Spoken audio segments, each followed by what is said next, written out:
ဒီကြောကကျတစ်ပေါက်ကလေးတွေဟာမွေးခါစားမှာမျက်စိမမြင်ရတယ်လို့နားလည်းမကြားပါဘူးအကြီးမလေးကိုတော့ Frida လို့နာမည်ပေးထားပါတယ်ဒီချိန်မှာအကောင်ပေါက်လေးတွေဟာအရန်နုနေကြပါသေးတယ်အကောင်ပေါက်ခါစားရက်တွေမှာနှစ်ပတ်လောက်ကိုလူသူအရောက်ပေါက်နေတဲ့တောင်ထိပ်ပေါ်ကမီးရင်းထဲမှာပဲနေကြရပါတယ်သူတို့မိသားစုတော်တွင်းကိုစောင့်ဝင်တော့ Frida လေးက3လသားအရွယ်ရောက်ပါပြီသူ့အမေနဲ့2နှစ်လောက်အတူတူနေရမှာဖြစ်ပါတယ်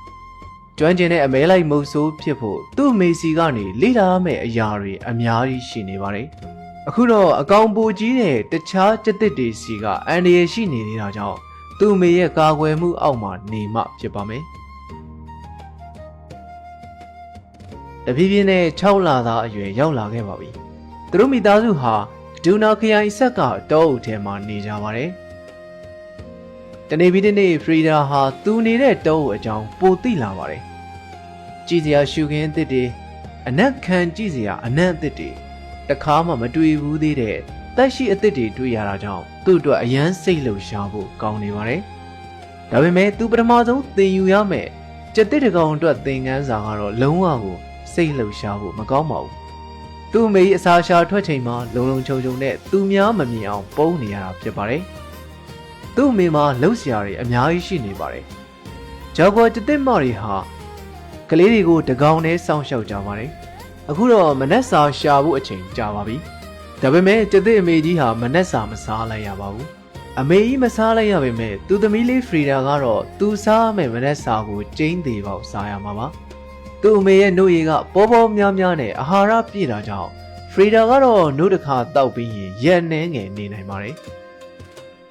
Frida ကအခုဆိုရင်အသားလဲစပြီးစားနေပါပြီကလေးတွေကိုနှုတ်တိုက်ပြီးတာနဲ့ကျက်တစ်အမေကြီးမှာနားနေဖို့အချိန်မရှိပါဘူး Frida နဲ့သူ့ညီမလေးကိုနောက်တစ်ကြိမ်ခြုံထဲမှာဖွက်ထားခဲ့လိုက်ပါတယ်ညီမနှစ်ကောင်ကအကျင့်စရိုက်ချင်းလုံးဝမတူကြပါဘူးFrida ကဆက်စုတက်ပြီးတက်တီလဲကောင်းပါတယ်သူ့ညီမအာမာကတော့သူ့အမေထားခဲ့တဲ့အတိုင်းပဲသတိနဲ့နေပါတယ်တခါတလေကျရင် Frida ကသူ့ညီမနဲ့သွားဆော့တတ်ပါတယ်ဒီလိုဆော့ကြတာဟာသူတို့ဘဝအတွက်လိုအပ်တဲ့ကစားနည်းလည်းဖြစ်ပါတယ်ဆော့ကစားရင်းနဲ့ပဲ Frida ဟာပိုတန်မာလာပါတယ်ဒီလိုလုပ်တဲ့ skill တွေကိုမကြခင်အပြင်လောကမှာအသုံးချဖို့လိုလာတော့မှာပါခေမန်မီချောင်းတစ်ကောင်ကိုကျက်တစ်အမေကြီးကသူ့သားသမီးတွေစီယူလာပါတယ်ဖရီဒါအတွက်ကိုယ့်အိမ်မှာကိုစားတာကအပြင်မှာထွက်စားတာထက်ပိုလုံးကျုံပါတယ်ဘာဖြစ်လို့လဲဆိုတော့လက်ဆက်တဲ့အသားအနက်ဟာတခြားသားရဲကြီးတွေကိုဆွဲဆောင်နိုင်ပြီးတော့သူတို့သာရောက်လာမယ်ဆိုရင်ဖရီဒါကိုယ်တိုင်သားကောင်ပြန်ဖြစ်သွားနိုင်လို့ပါဖရီဒါကဒီလိုလက်လက်ဆက်ဆက်နူးညံ့တဲ့အသားမျိုးကိုအကြိုက်ဆုံးပါပဲဒီလိုကောင်းမွန်တဲ့အစားအစာကြောင့်ပဲကိုယ်တိုင်အမဲလိုက်ဖို့သင်ယူခြင်းစိတ်ဖြစ်စေပါတယ်အစာစားပြီးတဲ့နောက်သူ့အမေအနားယူနေတော့မှဖရီဒါကသူတက်ထားတဲ့သားကောင်ဖမ်းယူတဲ့ skill ကိုသူ့ညီမနဲ့လေ့ကျင့်ဖို့လုပ်ပါတယ်အမေလို့တလူသားကောင်ကိုရိုက်ချလိုက်ပြီးလေဘင်းနောက်ကနေအယိုးထီအောင်ကိုက်ချလိုက်တာမျိုးကိုမြင်မှုထားပါတယ်ဖရီဒါကတော့တနေ့တခြားပိုတန်မာလာပြီးပိုပြီးတော့လဲတက်တီကောင်းလာပါတယ်သူ့ညီမကိုနဗန်းလုံးနေရတာကိုလည်းတော်တော်သဘောကျနေပုံပါပဲကေမန်မီเจ้าတကောင်ကိုအောင်မြင်မြင်ဖမ်းနိုင်ဖို့ဆိုတာတော်တော်ကိုကြိုးကြိုးစားစားလေ့ကျင့်ရအောင်မှာဖြစ်ပါတယ်မိချောင်းဖမ်းဖို့အရင်ဆုံးရေကူးတာကိုသင်ကြရပါတယ်မိချောင်းသားဆိုရင် Frida ကအရန်ကိုကြိုက်တာပါ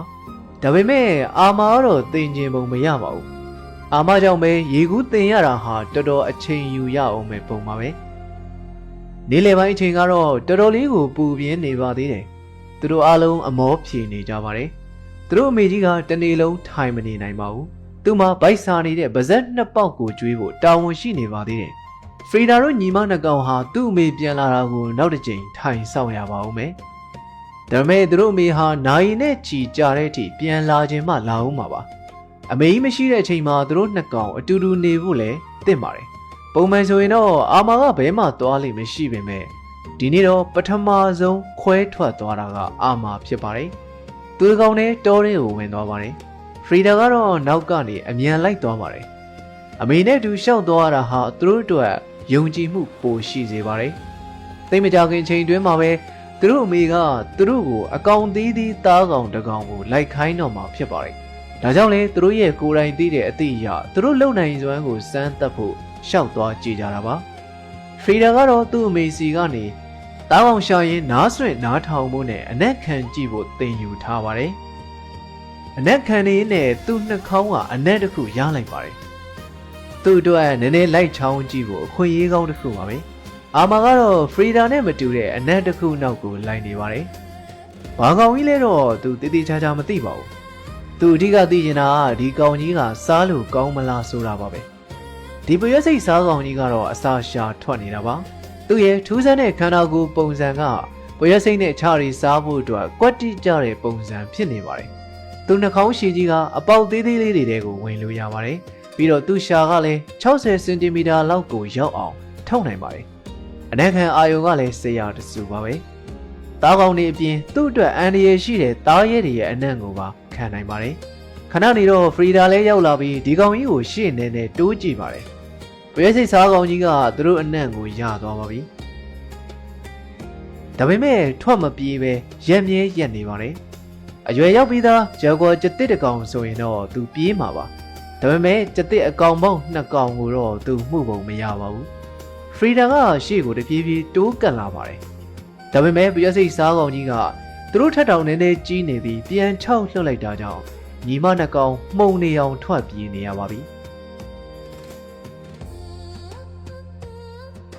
ခဏနေတော့အကောင်ကြီးကြီးသားကောင်တစ်ကောင်ကိုဖရီဒါလှမ်းတွေးလိုက်ပါတယ်။ဒါပေမဲ့သူ့အရင်အာမာကအဲ့ဒီနေရာကိုရောက်နေပါပြီ။ဒီလိုလျှောက်သွားနေရတာဟာသူ့ကိုပိုပြီးတော့တတိကောင်းလာစေပြီးတော့ပိုပြီးလဲဗိုက်စာစေပါတယ်။ဒီချိန်တော့ဖရီဒါကသူ့ညမလေးကိုပဲအရင်စားခွင့်ပေးလိုက်ပါတယ်။ဖရီဒါအမေရဲ့ခန္ဓာကိုယ်ပေါ်မှာမြင်နေရတဲ့သွေးစာတွေနဲ့ဒဏ်ရာတွေကအမဲလိုက်တာဟာဘလောက်အန်ဒီရင်များကြောင်းသိသာစေပါတယ်။ဒါပေမဲ့အခုချိန်မှာဒီဒဏ်ရာတွေအစားသူတို့အတွက်တခြားစိုးရိမ်စရာတစ်ခုရှိနေပါတယ်။အရန်ကောင်းတဲ့အနက်ခံအာယုံနဲ့အကြားအာယုံကြောင့်သူတို့နားမှာအကောင်တကောင်ရောက်နေပြီဆိုတာသိလိုက်ပါတယ်။ကလေးတွေကိုစောင့်ရှောက်နေရတဲ့ကျတစ်မကြီးတွေအတွက်အကြောက်ရဆုံးအန်ဒီရင်ဟာကျတစ်ထီးကြီးတွေဖြစ်ပါတယ်။သူတို့ပိုင်နယ်ထဲမှာရောက်နေတဲ့ကျတစ်ကကျင်ရရှာနေတဲ့ကျတစ်အထီးတကောင်ဖြစ်နိုင်တယ်လို့ဗိုက်စာလို့အစာထွက်ရှာနေတဲ့တကောင်လည်းဖြစ်နိုင်ပါတယ်။ဘလို့ပဲဖြစ်ဖြစ်သူ့မိသားစုဟာမလုံခြုံတော့ပါဘူး။သူတို့နေတဲ့နေရာမြက်တွေကိုကုတ်ချစ်ပြီးတော့သူတို့အနံ့ကိုဖျောက်ပစ်နေပါတယ်။ပြီးတော့ဘယ်သူမှမတွေ့အောင်ခြုံနေကြမှာပုံနေလိုက်ကြပါတယ်။အားလုံးပဲအစိုးရကြည့်ရှုပေးတာကျေးဇူးတင်ပါတယ်။